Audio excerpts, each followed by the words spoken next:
பிள்ளையார்பட்டி ஸ்ரீ கற்பக பிள்ளையாரை வணங்குகிறேன்.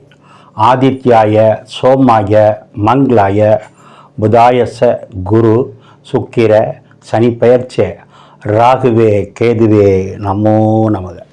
நமது வாழ்க வளமுடன் யூடியூப் சேனல் நேயர்கள் அனைவருக்கும் அன்பான வணக்கம், வாழ்த்துக்கள்.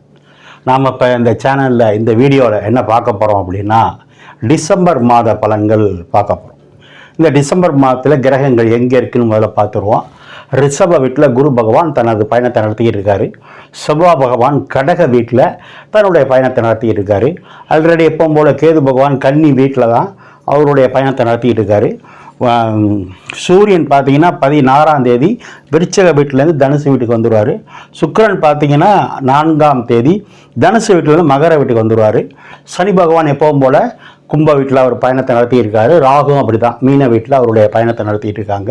இதுதான் அந்த மாதத்தினுடைய கிரகங்கள். இதில் என்ன சார் விசேஷம் அந்த மாதம் அப்படின்னா, டிசம்பர் மாதம் 25ஆம் தேதி கிறிஸ்மஸ் பண்டிகை. அதுக்கு அடுத்து பார்த்தீங்கன்னா 1ஆம் தேதி 1/1/2025 புத்தாண்டு பிறகுது. நாட்டு மக்கள் அனைவருக்கும், கிறிஸ்மஸ் கொண்டாடக்கூடிய மக்களுக்கும், புத்தாண்டு கொண்டாடக்கூடிய அனைத்து தரப்பு மக்களுக்கும் நம்முடைய யூடியூப் சேனல் சார்பாக மனமார்ந்த வாழ்த்துக்களை நன்றியும் தெரிவிச்சுக்கிறோம். இப்போ நேயர்கள் நீங்கள் என்ன பண்ணுறீங்கன்னா, இப்போ தான் முத என் சேனலை பார்க்குறீங்க அப்படின்னா சப்ஸ்கிரைப் பண்ணிக்கோங்க, லைக் பண்ணுங்கள், ஷேர் பண்ணுங்கள், உங்கள் உறவினர் நண்பர்களுக்கு சொல்லுங்கள். நேயர்கள் நீங்கள் என்ன புரிஞ்சுக்கணும், இது பொது பலன் தான், உங்கள் சொந்த ஜாதக பலன் இல்லை. 12 ராசிக்கும் தனித்தனி வீடியோ வழக்கம் போல் வரும். இந்த மாதத்தில் எங்கே கிரகங்கள் இருக்கோ அந்த அடிப்படையில் சொல்லக்கூடிய பொது பலன். இண்டிவிஜுவல் ஜாதகத்தில் தான் என்ன தசை பற்றி நடக்குதுன்னு பார்த்து இன்னும் அக்யூரேட்டாக சொல்ல முடியும். அந்த வகையில் நம்ம இந்த வீடியோக்குள்ளே போவோம். நான் வணங்கும் அண்ணாமலையார், உண்ணாமலை தாய், குமரமலையான், என் தாய் தந்தையரை வணங்கி இந்த நிகழ்ச்சி சிறப்பாக அமைய இந்த மாதம் உங்கள் அனைவருக்கும் நல்ல பலனே கிடைக்க வணங்குகிறேன். நிகழ்ச்சிக்குள்ளே போகலாமா? ஓம் நமச்சிவாயா. நாம் இப்போ மகர ராசியை பார்ப்போம். மகரம் அப்படின்னா சிகரம் அப்படின்னு அர்த்தம். மகர ராசிக்காரங்க ஒரு நாள் சிகரத்தை தொடுவாங்க அப்படிங்கிறது உண்மை, இதில் மாற்று கருத்து கிடையாது. சரி, இந்த மாதம் மகர ராசிக்கு எப்படி இருக்குது?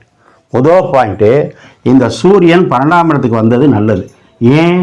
அஷ்டமாதிபதின்னு சொல்லக்கூடிய அசுப கிரகம் சொல்லக்கூடிய அந்த ஸ்தானத்துக்கு அதிபதியான சூரியன் ராசிக்கு 12ல் மறைகிறது பெஸ்ட்டு. அப்போ எதிரி இல்லை, கடன் இல்லைன்னு அர்த்தம், நீங்கள் நல்லா இருக்கீங்கன்னு அர்த்தம், விபத்து இல்லைன்னு அர்த்தம். இதுவே ஒன்று போதும் இந்த மாதத்துக்கு. ஆனால் அதை விட சிறப்பு என்ன? சுக்கிரன் ராசியிலே இருக்கு. சுக்கிரன் ராசியில் இருக்குது. அது மட்டும் இல்லை, நட்பு பெற்று இருக்கு. அது மட்டும் இல்லை, ராசிக்கும் சுக்கிரனுக்கும் வீடு கொடுத்த சனி ஆட்சியாக இருக்கார். அப்போது சுக்கிரன் உங்களுக்கு யார்? 5ஆம் வீட்டு கிரகம், 10ஆம் வீட்டு கிரகம். 5, 10 ஒரு திரிகோணத்துக்கும் ஒரு கேந்திரத்துக்கும் அதிபதி, வலுவான கிரகம், மகரத்துக்கெல்லாம் நம்பர் 1 கிரகம், யோக கிரகம், அதிர்ஷ்ட கிரகம் சுக்கிரன். அவர் எங்கே இருக்கார்?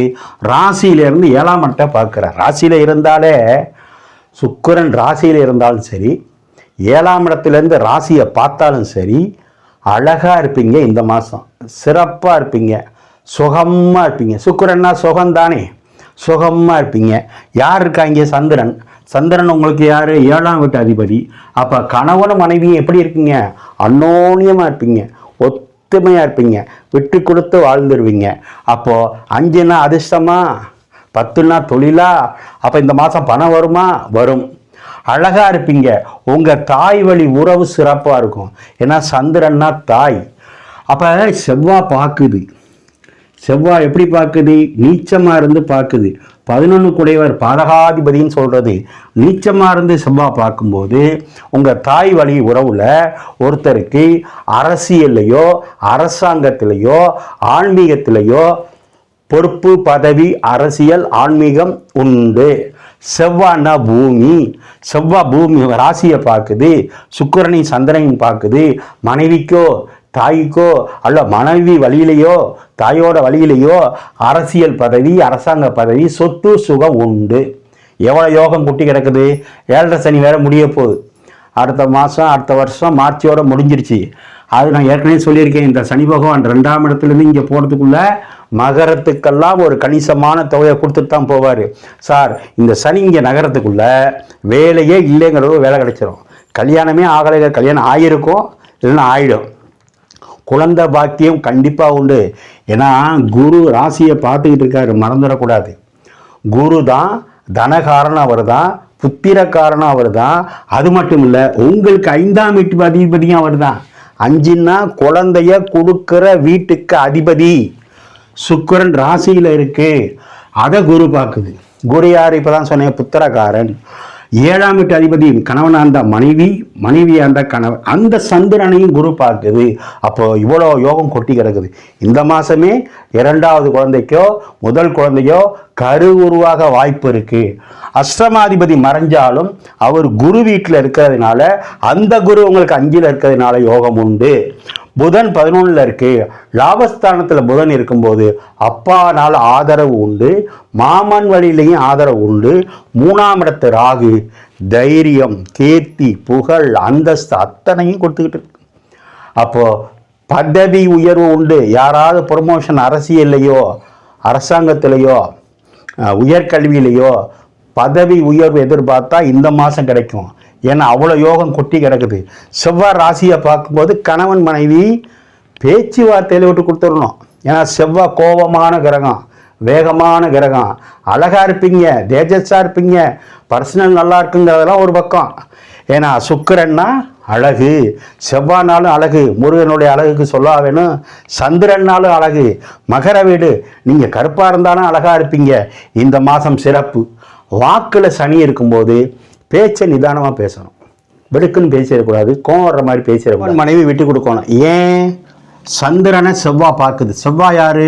லாபாதிபதியும் அவர் தான், பாதகாதிபதியும் அவர் தான். மாதம் மகர ராசிக்கு 21ஆம் தேதி, 22ஆம் தேதி, 23ஆம் தேதி சந்திராஷ்டமம் இருக்குது.